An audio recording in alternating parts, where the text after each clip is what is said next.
Olá pessoal, tudo bem? Hoje eu vou falar sobre uma doença bastante importante no sistema público de saúde, que causa muita dor e sofrimento à população e que atinge atualmente cerca de 21 milhões de pessoas. Eu estou falando da insuficiência renal. Eu vou falar sobre o que é a insuficiência renal, quais são os sintomas que acometem mais a insuficiência renal, o que causa, quais são os fatores de risco, como se faz um tratamento e principalmente como se prevenir desse tipo de doença. Então fique comigo até o final do vídeo.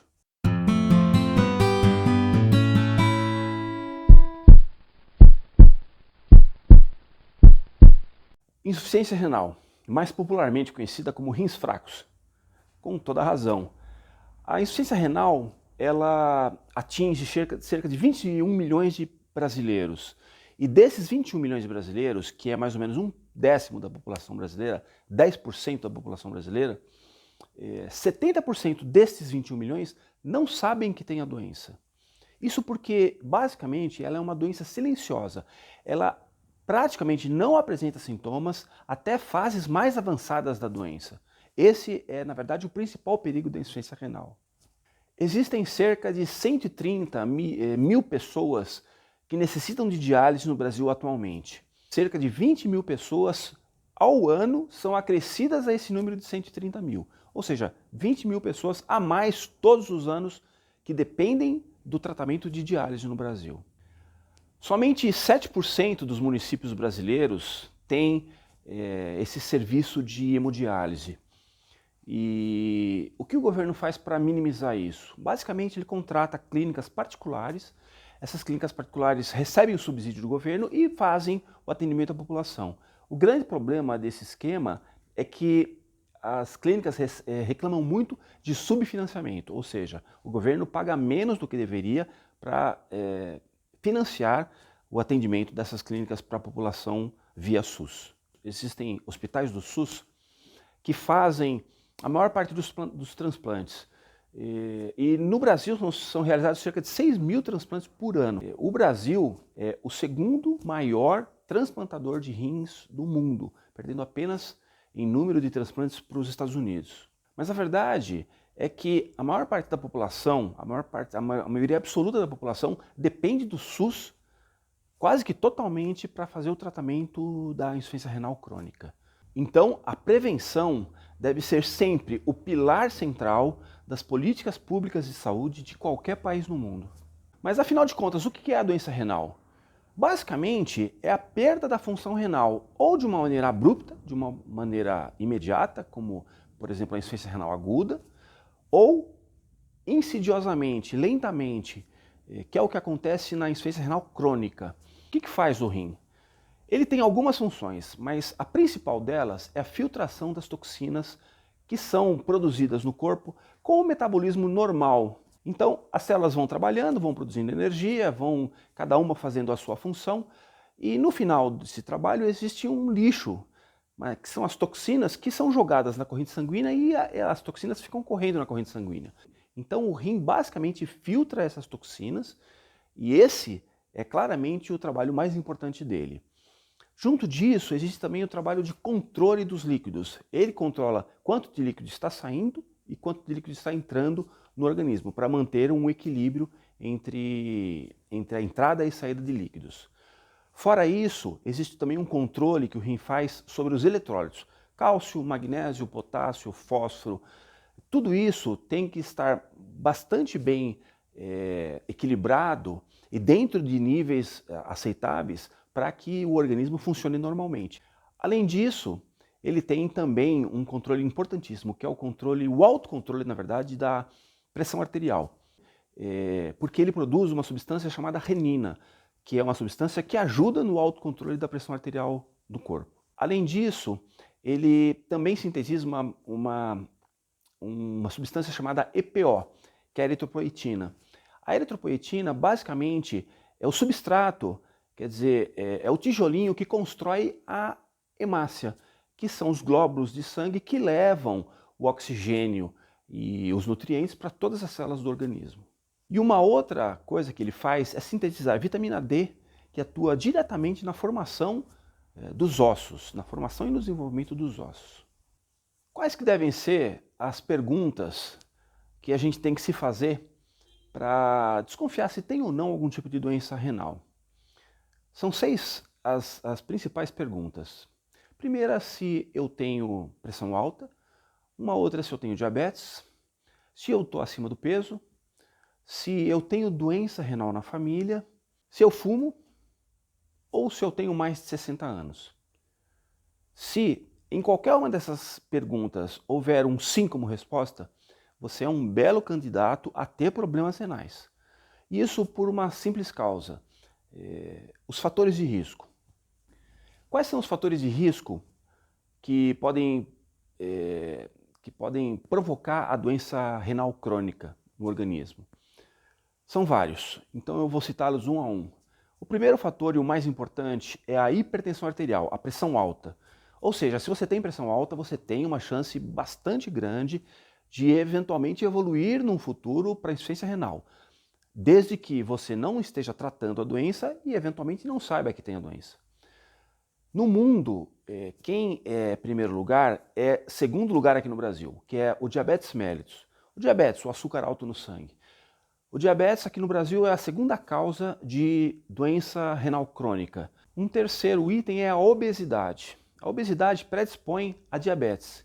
E o diabético tem 30% de chances de eventualmente desenvolver a doença renal crônica. A dislipidemia, que é o fator essencial para a formação de placas de ateroma, para a aterosclerose. E isso é um dos principais motivos que fazem com que a doença renal apareça. O tabagismo. Nós sabemos que a pessoa que fuma apresenta uma vasoconstrição dos vasos sanguíneos. Isso significa que, quando a pessoa está fumando, existe um estreitamento do calibre dos vasos e isso prejudica a irrigação de sangue para o rim, alterando a sua função. Uma outra coisa também que é muito importante é doença renal na família. Você sempre tem que ser acompanhado mais de perto por um nefrologista, porque a possibilidade de você ter algum evento renal, algum problema renal no futuro é maior do que a população em geral. As infecções urinárias de repetição.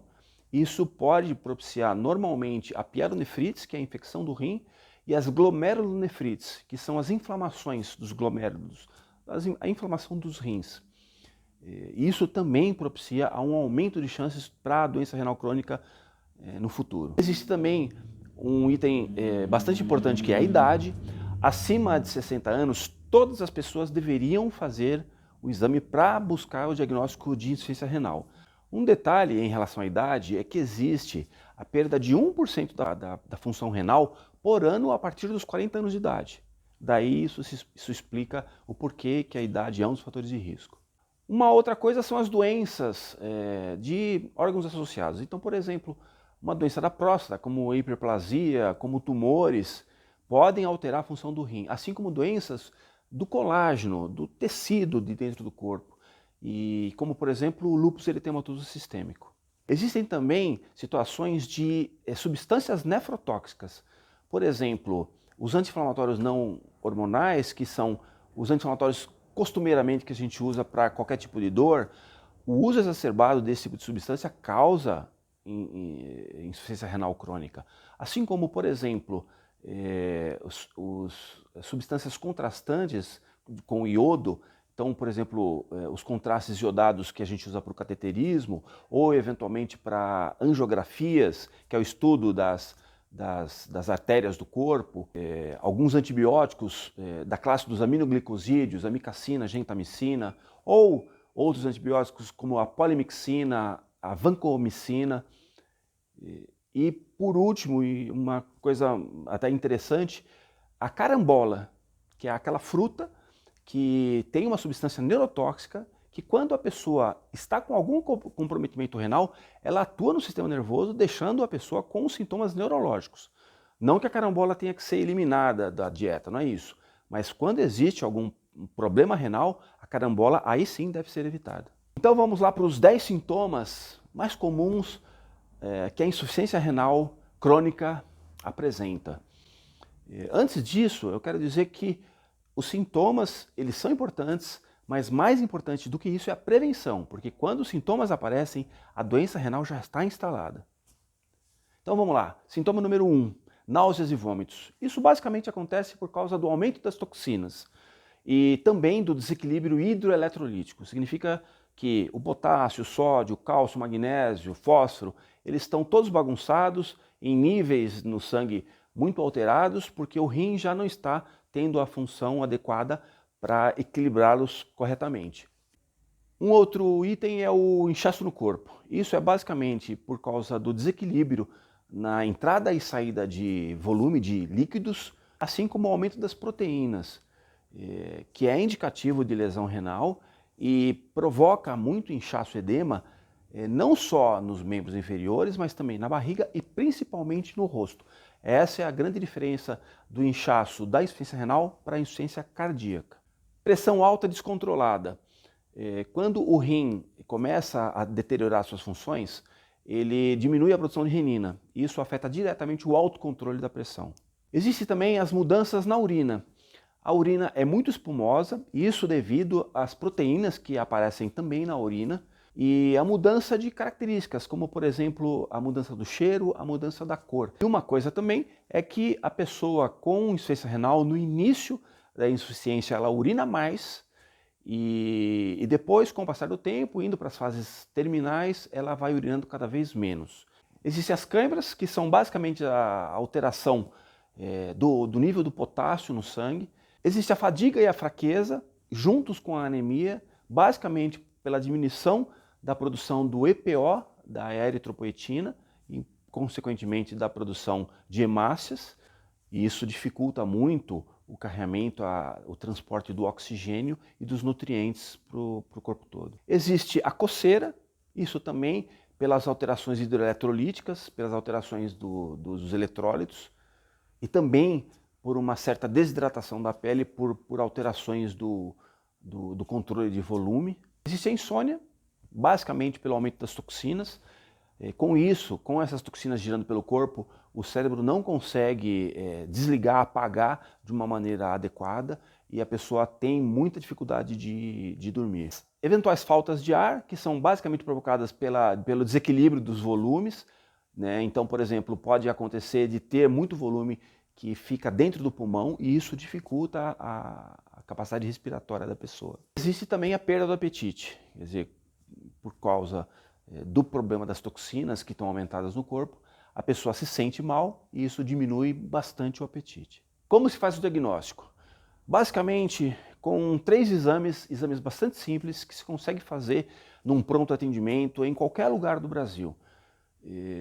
Você vai fazer, primeiro, a coleta do exame de sangue, que é a dosagem da creatinina, que é basicamente o metabólito da creatina, que é uma substância que ajuda a produzir energia para os músculos se movimentarem. E é uma substância que é eliminada pelo corpo de uma maneira muito regular.